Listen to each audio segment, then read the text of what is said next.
অন্যদিকে ঘুষকোড়ার রটন্তী কালীবাড়িতে ঢুকলো জল পেরিয়ে মন্দিরের পুজো পুরোহিতদের। ঘুষকোড়ার একাধিক ওয়ার্ড কিন্তু জলমগ্ন এবং একাধিক ওয়ার্ডে বন্যা পরিস্থিতি তৈরি হয়েছে। পাশাপাশি যে বিখ্যাত যে রটন্তী কালীবাড়ি রয়েছে সেই রটন্তী কালীবাড়িতেও কিন্তু ঢুকলো জল।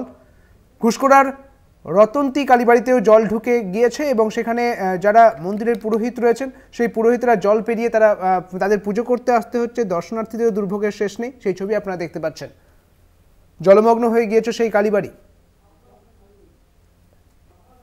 আমাদের সঙ্গে রয়েছেন আমাদের প্রতিনিধি আব্বাস আলী। আব্বাস, এই মুহূর্তে যে মন্দিরের যা পরিস্থিতি তা একেবারেই কিন্তু জলমগ্ন হয়ে গিয়েছে এবং সেক্ষেত্রে যে পুজো পাঠ চলছে সেক্ষেত্রে দর্শনার্থীদের পুজো পাঠে কি ব্যাহত হয়েছে নাকি এখনো সেই পুজো পাঠ চলছে? কি বলা হয়েছে মন্দির কর্তৃপক্ষের পক্ষ থেকে?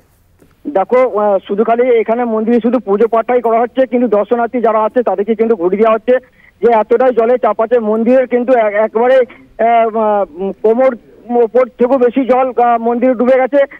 কিন্তু পুরোহিত কিন্তু তার নিত্য সেবা সেগুলো কিন্তু চালু রেখেছে ঘুষকোড়া পৌরসভা থেকে, এবং পুরোহিত কিন্তু তার দুইজন সঙ্গীকে নিয়ে এই কাল রাত্রে এবং পরশু সকাল পর্যন্ত কিন্তু এই পুজো পাঠ চালিয়ে গেছেন এই বন্যার জলেতেই। একদিকে মন্দিরের আপডেট যেমন তুমি দিলে, পাশাপাশি বিভিন্ন ওয়ার্ডেও তো জলমগ্ন হয়ে গিয়েছে বলে শোনা যাচ্ছে। সেক্ষেত্রে একেবারেই বলে দিচ্ছি, ঘুষকোড়ার বেশ কিছু ওয়ার্ড কিন্তু একবারে জলমগ্ন।